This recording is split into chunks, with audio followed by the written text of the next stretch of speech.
Hello guys.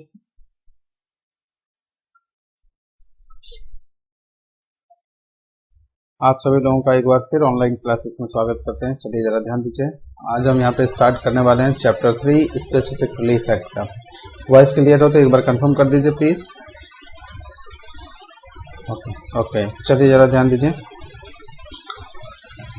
हम यहाँ पे चैप्टर सबसे पहले देखते हैं। चैप्टर 3 में हम क्या पढ़ने वाले हैं। यहाँ पर रेक्टिफिकेशन ऑफ इंस्ट्रूमेंट्स, लिखितों की परिशुद्धि।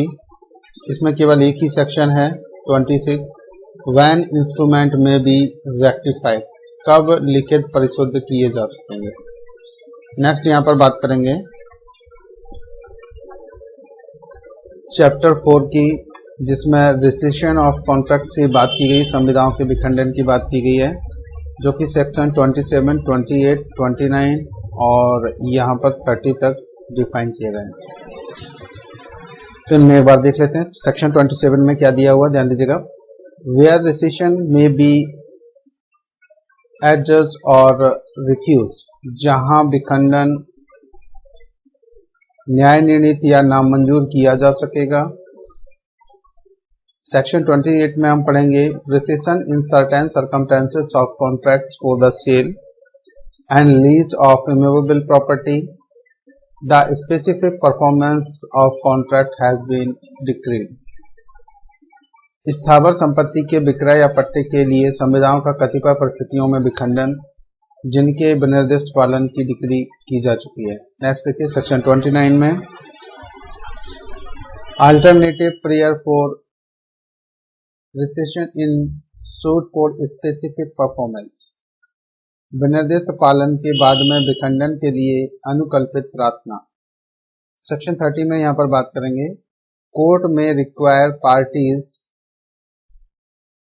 डिसेंडिंग टू डू इक्विटी, न्यायालय विखंडित कराने वाले पक्षकारों से साम बरतने की अपेक्षा कर सकेगा। तो चलिए इसके थोड़ा सा डिटेल में हम लोग चलते हैं। सबसे पहले पढ़ लेते हैं सेक्शन 26।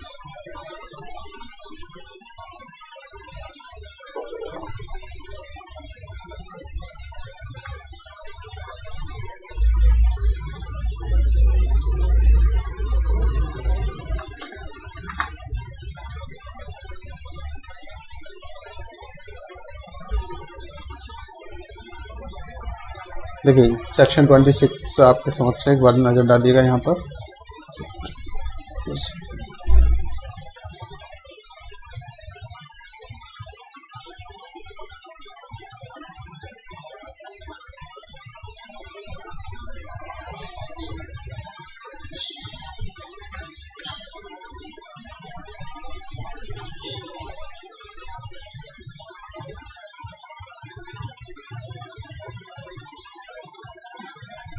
सेक्शन 26 में यहाँ पढ़ने जा रहे हैं। चैप्टर 3 है, केवल एक ही सेक्शन है इसमें। सेक्शन 26 में हम यहाँ पर बात करेंगे कब लिखित परिशुद्ध किए जा सकेंगे इसके संबंध में। चलिए जरा ध्यान दीजिएगा यहाँ पर।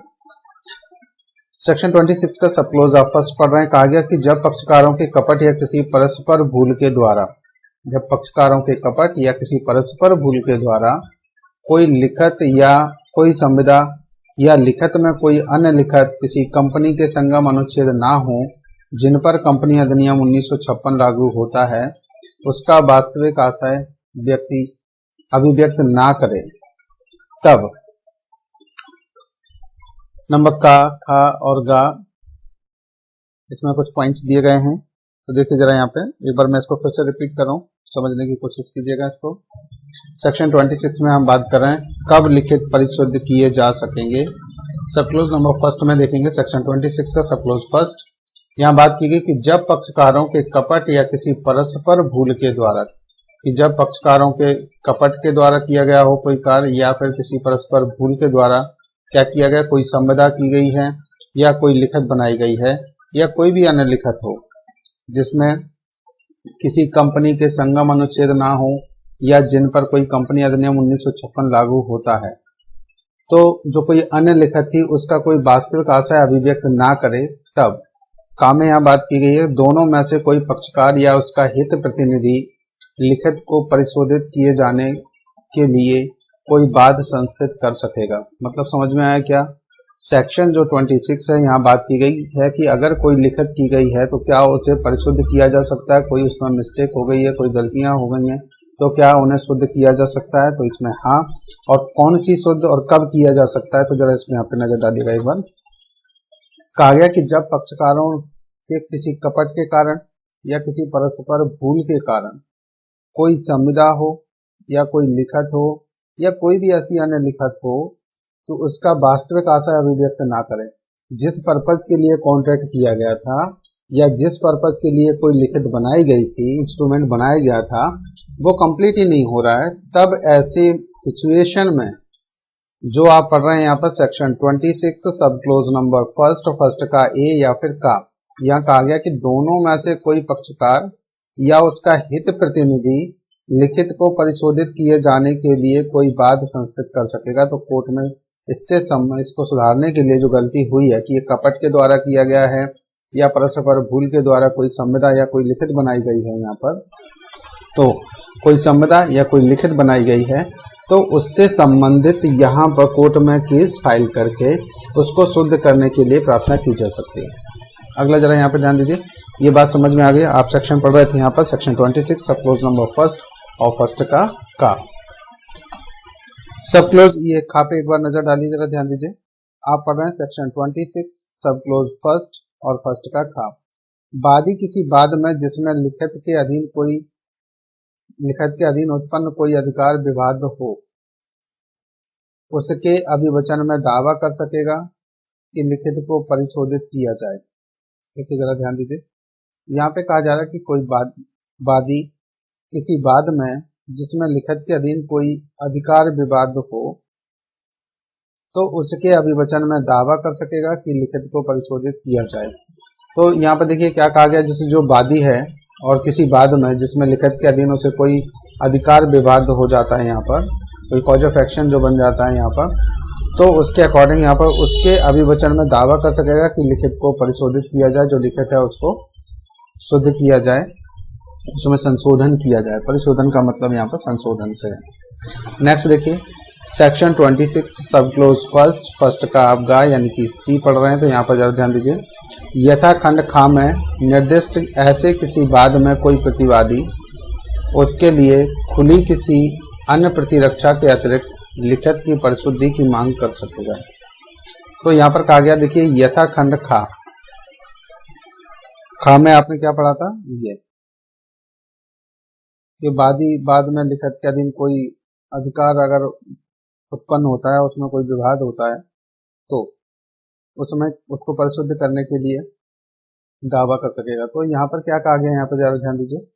यथाखंड खा में, जो खा आप ये पढ़ रहे थे, निर्दिष्ट किसी ऐसे वाद में कोई प्रतिवादी उसके लिए खुली किसी अन्य प्रतिरक्षा के अतिरिक्त लिखित की परिशुद्धि की मांग कर सकेगा। तो यहाँ पर कहा गया कि ये जो खा में दिया गया, इसके अलावा भी कोई जो प्रतिवादी है उसके लिए खुली किसी अन्य प्रतिरक्षा के अतिरिक्त लिखित की परिशुद्धि की भी मांग कर सकेगा। यहाँ पर आप पढ़ रहे थे यहाँ पर सेक्शन 26 सब क्लोज नंबर फर्स्ट और फर्स्ट का सी। जो इंग्लिश मीडियम के हैं वो भी थोड़ा सा एक बार नजर डाल लीजिए। आज हम यहाँ पे चैप्टर 3 को डिस्कस कर रहे थे, रेक्टिफिकेशन ऑफ इंस्ट्रूमेंट, परिशुद्ध लिखितों की परिशुद्धि के संबंध में। सेक्शन 26 यहाँ पर बात करना, व्हेन इंस्ट्रूमेंट में be rectified sub clause number first when through fraud और a mutual mistake of the parties. तो कब कहा गया कि जब थ्रू फ्रॉड और म्यूचुअल मिस्टेक ऑफ पार्टीज की तरफ से कोई मिस्टेक की गई है। अ कॉन्ट्रैक्ट और अदर इंस्ट्रूमेंट इन राइटिंग, कोई कॉन्ट्रैक्ट किया गया है या कोई इंस्ट्रूमेंट राइटिंग किया गया है, does not express their real intention, और वो क्या नहीं कर रहा है, वो अपना रियल इंटेंशन में नहीं आ पा रहा। किसकी वजह से, जो फ्रॉड किया गया है, जो म्यूचुअल मिस्टेक की गई है पार्टीज के द्वारा, उसके बाद में जो कॉन्ट्रैक्ट कंप्लीट हुआ है या कोई अदर इंस्ट्रूमेंट बनाया गया है, तो उसमें जो मेन पर्पस था वो यहाँ पर एक्सप्रेस नहीं हो रहा है, कंप्लीट नहीं हो रहा है। तो कौन सा, देखिए जरा ध्यान दीजिए, not being the article of association of a company to which the Companies Act 1956 applies। तो कहा गया not being the article of association, जो कि आर्टिकल ऑफ एसोसिएशन कोई किसी कंपनी का ना हो और ऐसी कोई कॉन्ट्रैक्ट यहाँ पर किया गया हो फ्रॉड, जिसमें फ्रॉड किया गया हो या म्यूचुअल मिस्टेक की गई हो उस कंडीशन में, और उसका मेन इंटेंशन ही एक्सप्रेस ना हो रहा हो, तो इस सिचुएशन में क्या किया जा सकता है। तो देखिए जरा ध्यान दीजिए यहाँ पर आप पढ़ रहे हैं सेक्शन 26 सब क्लोज नंबर फर्स्ट का A. Either party or his representative in interest में institute a suit to have the instrument rectified. तो यहाँ पर किस लिए either party or his representative, तो यहाँ पर कहा गया कि या तो पार्टी या उसका कोई रिप्रेजेंटेटिव है जिसका इंटरेस्ट हो, यहाँ पर वो केस यहाँ पर फाइल कर सकते हैं। किसके लिए? To have the instrument rectified, instrument है उसको रेक्टिफाइड के लिए। सब क्लोज बी पर एक बार नजर डालिए। आप यहां पर पढ़ रहे हैं सेक्शन 26 सब क्लोज फर्स्ट और फर्स्ट का बी। बी में जरा ध्यान दीजिए यहां पर, यहां कहा गया द प्लेंटिफ में in any suit in which may right arising under the instrument is an issue। अगर claim in his pleading that the instrument be rectified, तो किसके लिए इंस्ट्रूमेंट को रेक्टिफाइड करने के लिए यहाँ पर केस फाइल कर सकते हैं। in suit in which the right arising under the instrument in issue, जब इशू के लिए कोई भी ऐसा राइट अराइज होता है तो वहां पर प्लेंटिफ क्या कर सकता है? केस फाइल कर सकता है। किसके लिए? इंस्ट्रूमेंट रेक्टिफाइड के लिए।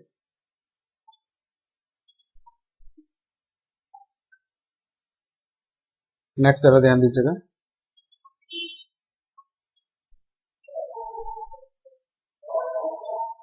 सी नंबर पॉइंट पे जरा ध्यान दीजिएगा।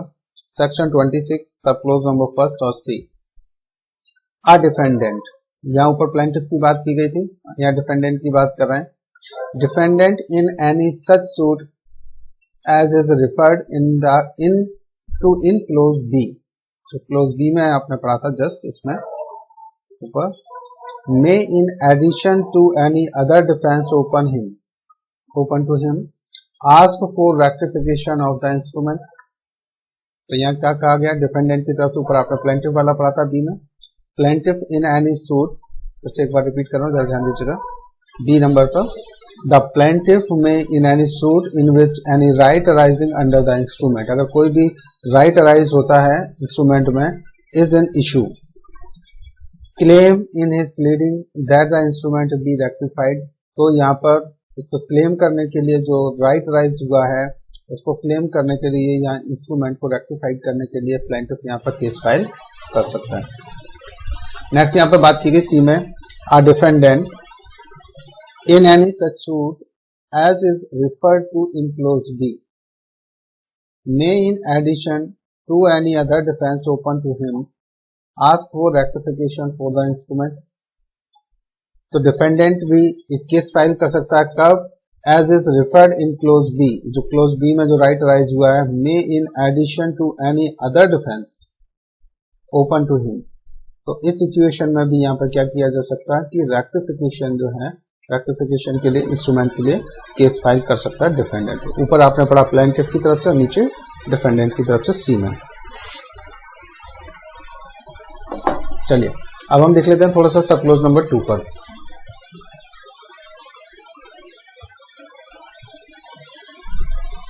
सब क्लोज 2 पर एक बार नजर डालिए। कहा गया यदि किसी बाद में जिसमें उपधारा 1 के अधीन किसी संविदा या अन्य लिखित में परिशुद्धि इच्छित हो, यानी कि इच्छित हो, न्यायालय निष्कर्ष निकाल ले कि लिखित कपट या भूल द्वारा पक्षकारों के वास्तविक आशय को अभिव्यक्त नहीं करती है, तो न्यायालय उसके विवेकाधिकार से लिखित की परिशुद्धि का निर्देश दे सकेगा ताकि वह आशय अभिव्यक्त हो जाए। यह वहां तक किया जा सकेगा जहां तक सद्भाव पूर्वक एवं मूल्यार्थ परिव्यक्तियों द्वारा अर्जित अधिकारों पर प्रतिकूल प्रभाव न डाले। तो देखिए यहाँ पर कहा गया, सबसे पहली बात देखिए ध्यान दीजिएगा, यदि किसी बाद में जिसमें उपधारा 1 के अधीन किसी संविदा या अन्य लिखत में परिशुद्धि इप्सित हो, जो उपधारा 1 की बात की गई जो आपने जस्ट अभी पढ़ा था, जिसमें ए बी सी आपने 3 पॉइंट पढ़े हुए हैं, और फिर कहा गया कि किसी संविदा या अन्य लिखित में परिशुद्धि इप्सित हो, जैसे उसमें कोई भी कॉन्ट्रैक्ट किया गया था और जो सब क्लोज आपने एक फर्स्ट पढ़ा हुआ है उसके अकॉर्डिंग अगर उसमें कुछ भी परिशुद्धि यानी कि संशोधन करना जरूरी हो तो न्यायालय यहाँ पर निष्कर्ष निकाले कि, तो कौन निष्कर्ष निकाले? न्यायालय। और किसके लिए? कि लिखित कपट या भूल द्वारा पक्षकारों के वास्तविक आशय को अभिव्यक्त नहीं करती है। कि जो भूल की गई थी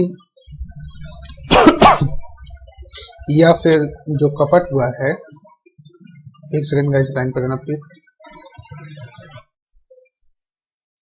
तो यहाँ कहा गया कि न्यायालय निष्कर्ष निकाले कि लिखित जो है या कोई कॉन्ट्रैक्ट जो किया गया वो कपट या भूल के द्वारा, जैसे कपट या भूल के द्वारा हो, उसके अनुसार पक्षकारों के किसी वास्तविक आशय को अभिव्यक्त नहीं करती है, तो न्यायालय यहाँ स्वविवेकानुसार, तो न्यायालय यहाँ विवेकाधिकार से लिखित की परिशुद्धि का निर्देश दे सकता है ताकि वह आशय अभिव्यक्त हो जाए, और यह वहां तक किया जा सकता है जहां तक सद्भावना पूर्वक एवं, एक तो सद्भावना पूर्वक हो, दूसरा मूल्यार्थ यानी कि जो उसके मूल्य की बात की जा रही है, पर व्यक्ति द्वारा अर्जित अधिकारों पर कोई प्रतिकूल प्रभाव ना डाले, उतने तक वो परिशुद्धि करा सकता है। ये सब क्लोज नंबर सेकंड समझ में आया आप लोगों को? जल्दी से बताइए, नहीं आया?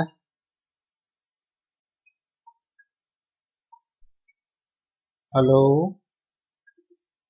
नहीं आया? चलो भैया फिर से सुनो, सुनिए जरा, एक मिनट जरा ध्यान दीजिए। आपने सब क्लोज सेक्शन 26 का सब क्लोज आपने जो फर्स्ट पढ़ा उसमें ए पॉइंट दिया गया, बी पॉइंट दिया गया और सी पॉइंट दिया, 3 यहाँ पे दिए गए, ठीक है। फिर आप पढ़ रहे हैं यहाँ पर सेक्शन 26 सब क्लोज 2। तो सब क्लोज 2 में क्या कहा गया कि जो सब क्लोज फर्स्ट में आपने पढ़ा था ए बी और सी, इसमें पढ़ा, तो क्या उसके अनुसार इसमें कोई शुद्धि हो सकती है? तो यहाँ पे देखिए जरा ध्यान दीजिए। तो कहा गया कि जब न्यायालय को यह फील होता है कि दोनों पक्षकारों में से कोई कपट किया गया है, जो कॉन्ट्रैक्ट किया गया था, कोई लिखत थी उसमें कपट किया गया, या फिर कोई ऐसी भूल की गई है जिससे जो लिखत थी या जो संविदा की गई है उसमें कोई भी जो मेन पर्पज था संविदा का वो प्रकट नहीं हो पा रहा है और उसका जो फाइनल परिणाम होना चाहिए वो नहीं मिल पा रहा है, तो यहाँ पर उसमें संशोधन करने के लिए जो न्यायालय है वो स्वयं ही स्वविवेक से कैसे कर सकता है? स्वविवेक के अनुसार वो ऐसा उसमें संशोधन करने के लिए यानी परिशुद्धि करने के लिए निर्देश दे सकता है। तो उसको हम संशोधन बोल सकते हैं कि उसमें संशोधन कर सकता है। पर संशोधन कितना तक करेंगे? केवल उतने तक संशोधन करेंगे जिसमें वो कॉन्ट्रैक्ट का जो मूल्य है एक्चुअल में वो मूल्य नहीं बदलना चाहिए। दूसरा, जो पक्षकार हैं उनके अधिकारों पर कोई भी विपरीत प्रभाव ना पड़े। तो इन दोनों सिचुएशन में ही उसमें अमेंडमेंट यानी कि संशोधन किया जा सकता है। अगर विपरीत प्रभाव पड़ रहा है तो फिर यहाँ प्रॉब्लम क्रिएट हो सकती है, तो इसके लिए फिर न्यायालय यहाँ पर ऐसा नहीं करेगा। कौन सा सब क्लोज पढ़ रहे थे आप? तो अभी क्लियर हुआ सभी को?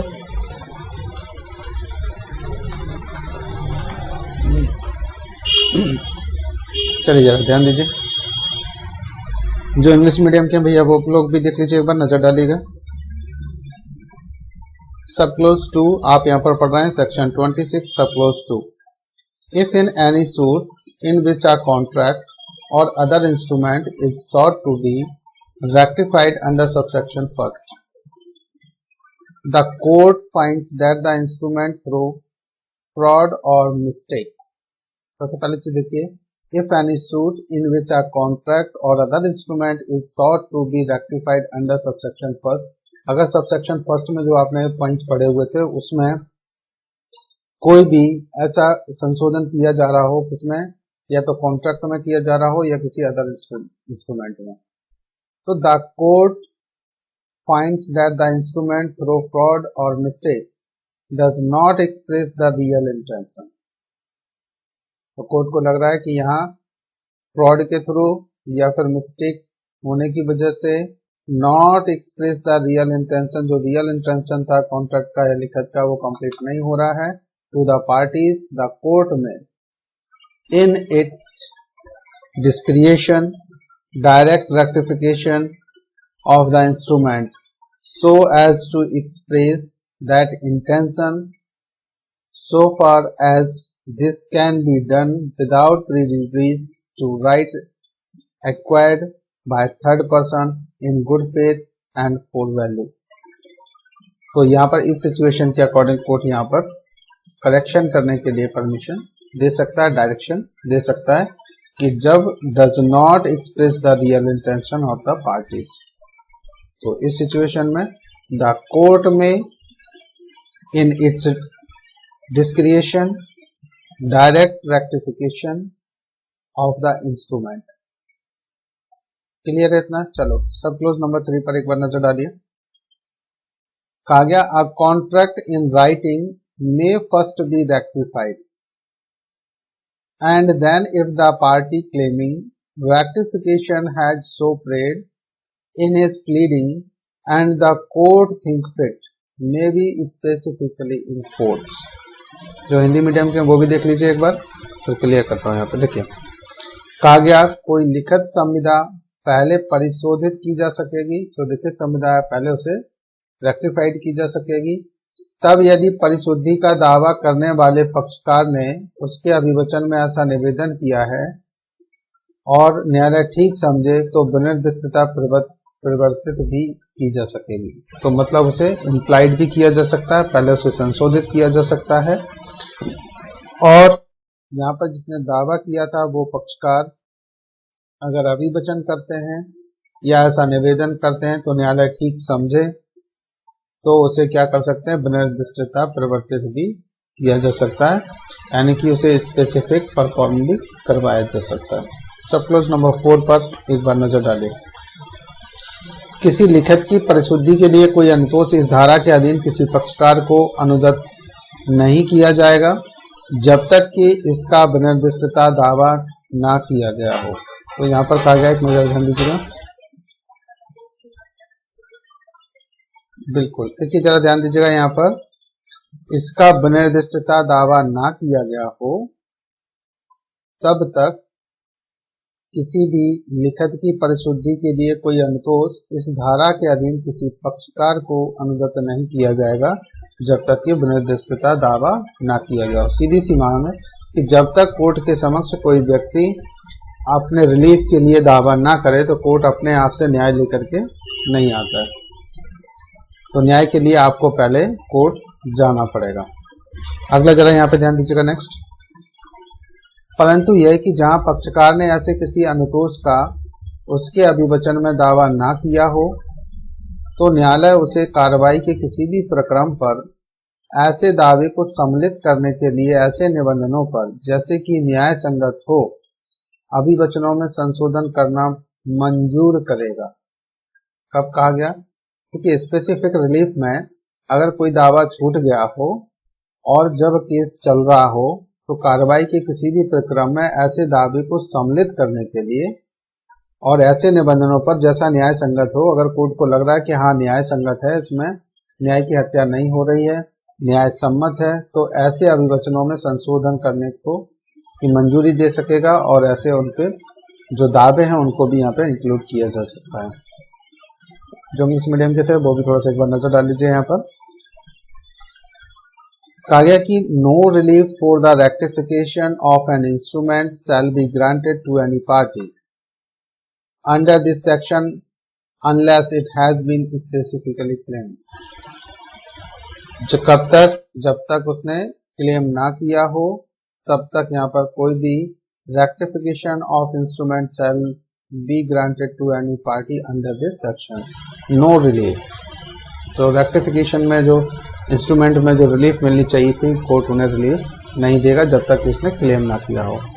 प्रोवाइडेड दैट में जरा ध्यान दीजिएगा, यहाँ कहा गया where a party has not claim any such relief in his pleading, अगर उसने प्लीडिंग में रिलीफ के लिए क्लेम नहीं किया है, court shall at any stage, किसी भी स्टेज पर of the proceeding, court proceeding की किसी भी स्टेज पर allow him to amend the pleading on such terms, तो कोर्ट यहाँ अलाउ कर सकता है as may be just for including such claim, अगर उसे लगता है कि यहाँ न्याय सम्मत कोई बात है तो फिर मे be just for including such claim. ये सेक्शन आपका 26 कंप्लीट हो गया। इससे रिलेटेड किसी को कोई प्रॉब्लम हो, जिसको समझ ना आया हो, प्लीज बताइए जल्दी से, जल्दी बोलिए। कंप्लीट है? ओके।